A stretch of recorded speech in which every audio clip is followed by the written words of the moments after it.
Walang duda na ang Diyos ay makapangyarihan sa lahat.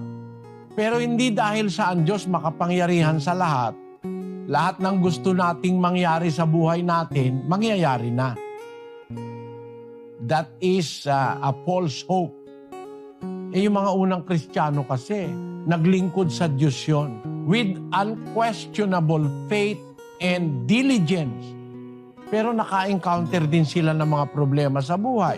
Di naman sila lahat yumaman. Nahihirap din ang karamihan sa kanila. May mga members nga sa Korinto nung araw, walang makain eh. Ang sabi ni Pablo, 11:22 ng unang Korinto, Ano, wala baga kayong mga bahay na inyong makakainan at maiinuman?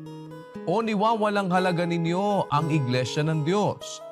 ba't niya sinabi, wala ba kayong bahay na doon kayo pwedeng kumain at uminom?